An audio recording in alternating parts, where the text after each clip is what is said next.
嘿，咱实话实说啊，现代汽车呢，基本就是注定要报废的命。它那涡轮增压器可脆弱得很，显示屏也是毛病不断。就拿2026款车型来说，简直就是专门为了掏空你钱包设计的。不过呢，我要是跟你说有一份秘密清单，上面列的那些车啊，那可都是坚不可摧的，你信不？但这些车却被好多人给忽略了。就比如说讴歌 IRX， 它那防弹级别的简约设计简直太牛了。还有雷克萨斯 CT200H， 能让你体验到省油又豪华的感觉。这些车啊，不仅特别可靠耐用，而且在财务管理方面，那简直就是黑科技。要是你想有一辆既能彰显身份、维护成本又低的座驾，那你可得好好了解了解这份清单，还有这背后的门道。咱先来说说丰田 Avalon， 这可是 SUV 热潮里最大的牺牲品，具体指的就是2019年到2022年款的车型。现在呢，好多人抢着花 4.5万美元去买4缸的 RAV4， 甚至还得等上6个月才能提车。可丰田真正的旗舰轿车 Avalon 呢，在二手车行里价格更低，配置还更好。为啥说它是隐藏的瑰宝呢？因为大多数人觉得 Avalon 是退休老人开的车，觉得它没啥意思，很乏味。但正因为大家有这种看法，你就能用超低的价格买到这么一台近乎豪华的好车。它可不是加长版的凯美瑞啊，实际上它就相当于换装的雷克萨斯 ES350， 在某些方面甚至比雷克萨斯 ES350 还厉害呢。关键就看它那套坚不可摧的动力系统。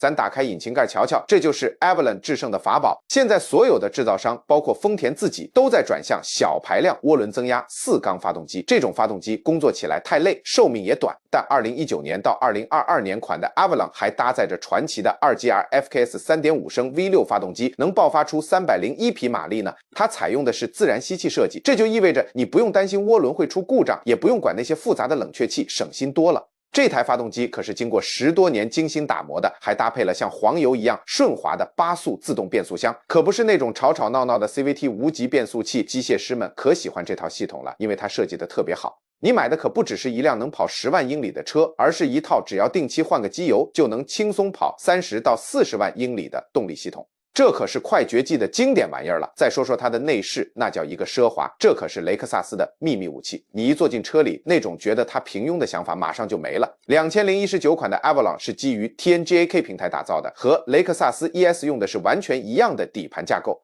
车内空间特别宽敞，腿部能伸展的空间比好多中型 SUV 都大。要是你选限量版或者 Touring 版本，还能有原厂木纹饰板、占的缝真皮座椅，座椅还有加热和通风功能，再配上堪比高端家庭影院的 JBL 音响系统。不过最让人震撼的还是它的隔音效果，丰田给 Avalon 加了隔音玻璃和吸音材料，和凯美瑞区别开来。你开车时速到70英里的时候，车里安静的就跟没人似的。你花这个钱能有 90% 开雷克萨斯的体验，但因为它挂的是丰田的标志，贬值的问题就给你省了不少麻烦。你差不多花一半的钱就能买到价值5万美元的内饰。从财务的角度看，这逻辑再清楚不过了。为啥要现在入手呢？这就是它隐藏价值的精妙之处。丰田在2022年停产了 Avalon， 让皇冠来接替它。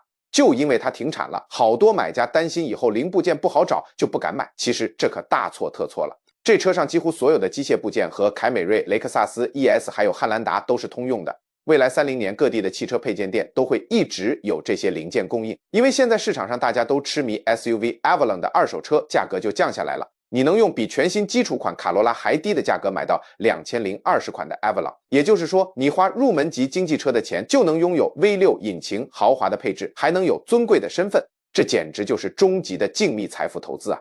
总结和专业建议来了，要是你想买丰田史上最可靠、最舒适、动力最强的轿车，就别老盯着凯美瑞了，赶紧去找找 Avalon。专业建议是选限量版车型，搭配 Kaganac 真皮内饰，它外观看着就像高端的欧系车，底盘却像日系坦克一样坚固。正因为没人关注它，所以这就是你该买它的理由。不过 Avalon 可不是这份榜单里唯一和雷克萨斯有关的宝藏车。第二名重新定义了运动型轿车的标准，好多车迷都称它为史上最出色的二手雷克萨斯身份危机。我想跟你安利一台车，它绝对算得上是车坛里的扫地僧，低调但实力深不可测。它就是马自达6，准确的说是2018到2021款。我知道现在一提到中型车，大家张口就是雅阁、凯美瑞、马自达6，好像有点被时代淘汰了。一提马自达，很多人想到的还是小车或者那些个性小车，但说实话，这是个大大的误会。这台车生来就只有一个目标，在可靠性和驾驶乐趣上跟入门级的宝马3系掰手腕，而且它还真就做到了。可问题就出在这儿，它既没有德国车那个豪华光环，也没有丰田那种日系神车的信仰加成，结果就是它成了被遗忘的角落，也成了今天二手车市场上性价比之王。它的真正秘密藏在它的灵魂里。坚持自吸，一台反潮流的硬核发动机。当别的品牌恨不得把所有车都换成 1.5T、2.0T 这些小排量涡轮增压发动机，追求数据和成本时，马自达却像一位固执的艺术家，坚持自家的 Skyactiv G 2.5L 自然吸气发动机。这台机器用艺术品来形容一点都不过分，它是个高压缩比的大心脏，结构坚固的像坦克，皮实耐用。更重要的是，它坚决不 CVT。大家都知道 CVT 平顺，但很多人也吐槽它肉和没驾驶感。马自达6不玩这套，它用的是一台传统的6速手自一体变速箱，换挡干脆、响应、迅速，而且极度可靠。要是你还觉得动力不够，2018年后的 2.5T 版本能爆发出足足310磅英尺的扭矩，这劲道比很多 V6 发动机都猛。但最牛的是什么？工程师造这台发动机压根儿就没想着让你开个3年就换车，它的设计理念就是为传家而生。随便找个修车师傅问问，保养好的马自达6可靠性绝对不输凯美瑞，但开起来的乐趣是凯美瑞给不了的。这就是那个品牌溢价背后的真相，堪比豪华车的内功却是亲民的面子。那为什么说它是隐藏的瑰宝？因为马自达在这台车上塞进了不该有的豪华感。你坐进2018款以后的马自达6，尤其是顶配的 Signature 或者 Grand Touring Reserve 版本，你第一感觉绝对不是廉价感。你摸到的是纳帕真皮，闻到的是高级香氛，抬头看到的是日本桧木的实木饰板，还有细腻的绒面顶棚。马自达这操作几乎是直接把6系的内饰档次拉到了和雷克萨斯、奥迪竞争的高度。但因为车头还是那个马自达的标，所以它的保值率远不如这些豪华品牌。恭喜你，这就捡到了最大的便宜。你花着紧凑型家轿的钱买到了一台在质感、气味和驾驶体验上5万美元级别豪华车的享受。这台车就是为那些分得清品牌光环和真实实力的人准备的，现在就是最佳入手时机。听好了，市场风向变了，马自达已经把重心全转到了 SUV 上，马自达6已经停产，彻底成为绝唱。这就造成了什么后果？市场上出现了一个神奇的真空地带，想买马自达的人目光都投向了 CX-5、CX-90，导致库存的马自达6严重滞销，价格一降再降。对你来说，这就是千载难逢的入场机会。如果你是那种热爱驾驶、享受人车合一的感觉，喜欢精准的操控和弯道里的乐趣，那这台车就是你的答案。它比二手奥迪更省心，比凯美瑞更有范儿，养护成本还低。如果你是真正懂车的人，别犹豫了，这就是你的终极选择。虽说马自达6挺出色的，但咱接下来要说的车，那可是在塔莫鲁斯和雷克萨斯铁粉眼里真正意义上的最后一款轿车了，它就是个拒绝消亡的传奇。这车上搭载了乘用车史上超传奇的一款发动机，咱这就踏入这传奇的领域咯。你要是去问任何一个雷克萨斯的粉丝，哪款车能在豪华感、运动性能和那永不衰竭的可靠性之间达到完美平衡，他们肯定不会说是 ES， 也不会说是 ES， 而是会告诉你是 GS350， 尤其是2013到2015款的车型。这 GS350 啊，有点中间孩子综合症，它比运动型的 IS 大，可又没那庞大的旗舰 LS 大，既不是入门级的廉价选择，也不是顶级的行政座驾。好多买二手车的人都不咋关注它，这可真是个重大失误。为啥这么说呢？因为 GS350 的底盘是专门为对抗宝马5系打造的，它的工程造诣能把宝马比得跟个一次性玩具似的。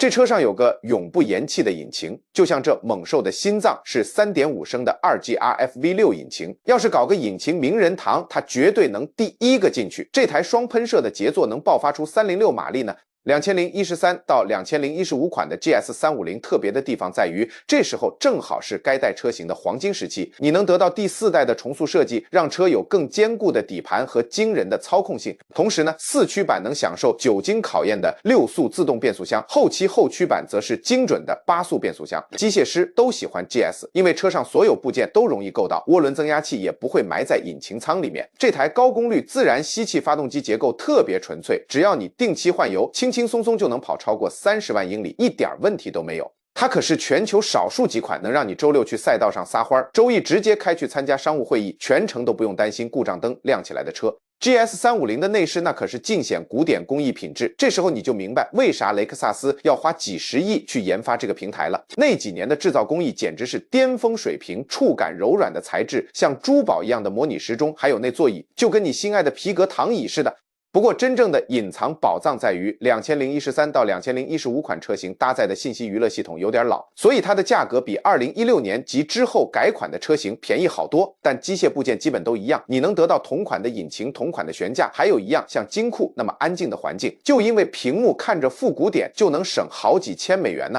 等2026年所有新车都跟装了轮子的廉价 iPad 似的 GS350 那厚重、触感细腻的高品质内饰才能显出真正的奢华。从财务策略上来说，为啥 GS350 现在是个明智的投资呢？因为雷克萨斯在2020年把整个 GS 系列都停产了，用前驱的 ES 代替了它。ES 倒是个好车，可它不是驾驶者的首选。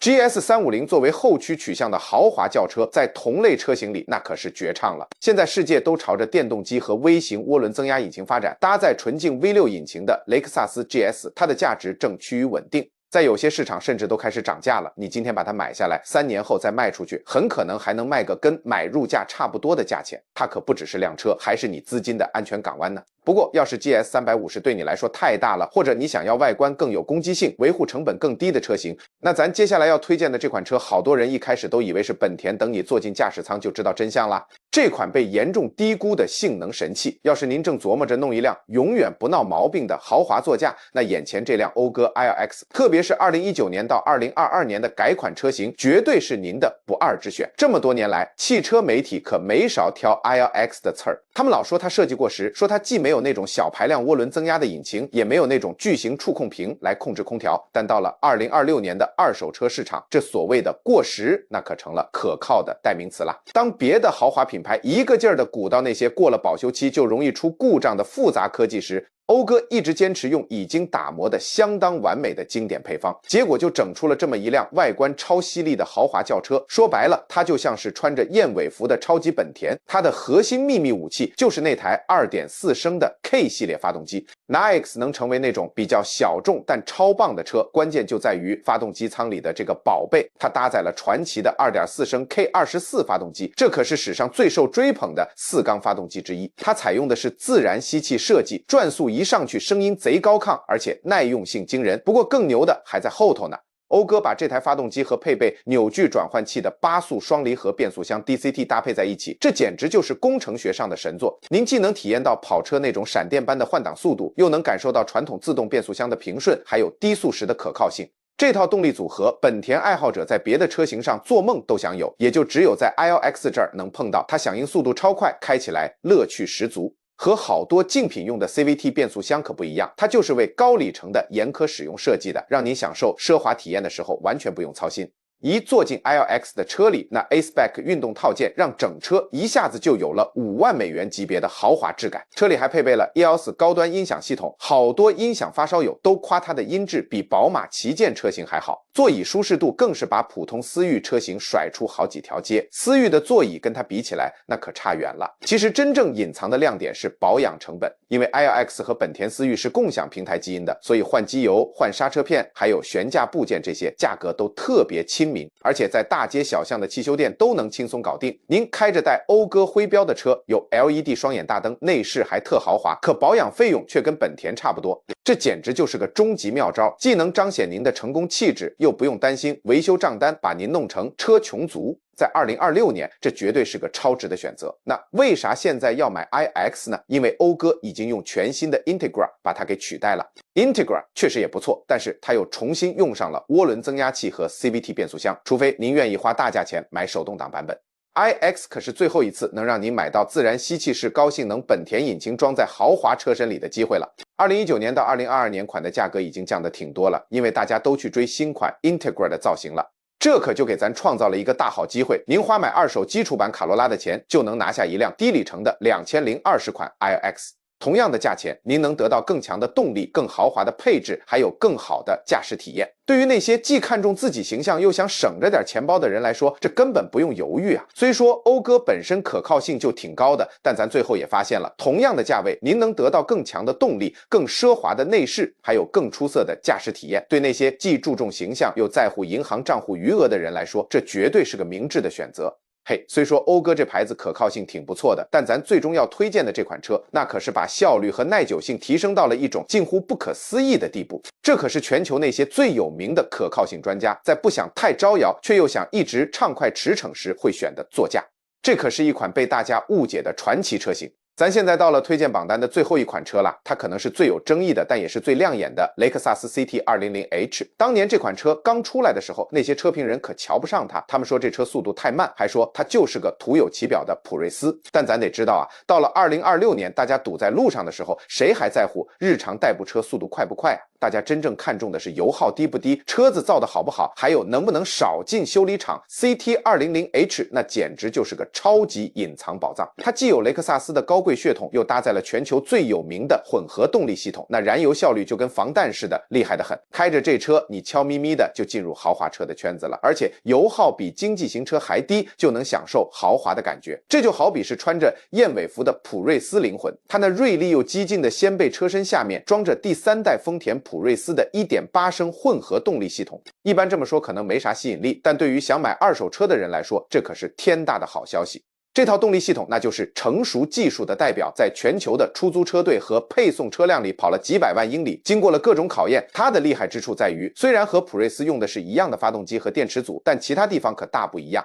雷克萨斯给 CT 200H 弄了一套完全不同的悬架系统，双叉臂后悬架让它在转弯的时候稳得很，开起来特别有自信。你既能享受每加仑跑50英里的油耗，还不会像传统混动车那样又笨又慢。在咱这个榜单里，它是唯一既能帮你省好几千块油钱，又能在高端代客泊车场显得很有格调的车。坐进车里，那质感就跟保险库似的，这就是雷克萨斯的基因体现。就算是开了10年的 CT 200H， 内饰看着还跟新的一样。雷克萨斯用的是高品质的新奢皮或者真皮，不像德国掀背车那样容易开裂褪色，而且隔音效果特别好，关门的时候咚的一声就知道这是精心打造的好车。2014年到2017年的改款车型，雷克萨斯把纺锤形格栅更新了，还把悬架阻尼系统优化得更好了。要是你选 F-Sport 运动版车型，能得到漂亮的轮毂，外观也更有攻击性，就算跟2026年的设计比起来也不逊色。你能有加热座椅、豪华的座舱，还有掀背车的实用功能，特别适合在城市里开。所有车型都是基于同一个平台造的，原装电池能跑40万公里。从经济角度看，这可太划算了。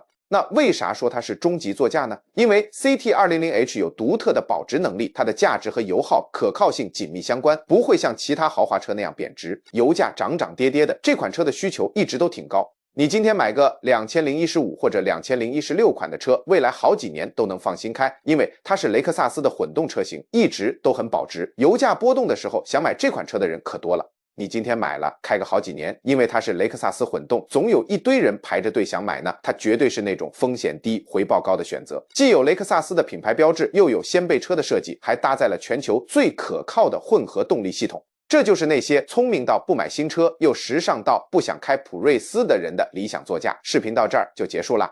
以上就是5款被市场遗忘，但能让你钱包记得清清楚楚的车型。不管是凯美瑞 V6 的强劲动力，还是 CT 200H 混合动力的高效表现，这些被埋没的好车说明，你不用每个月花1000美元的月供，也能开上很棒的车。问题来了，你打算把哪款车放进自己的车库呢？欢迎在评论区留言分享。要是你想下次买车的时候多省点钱，别忘了点击订阅按钮。咱们下期再见。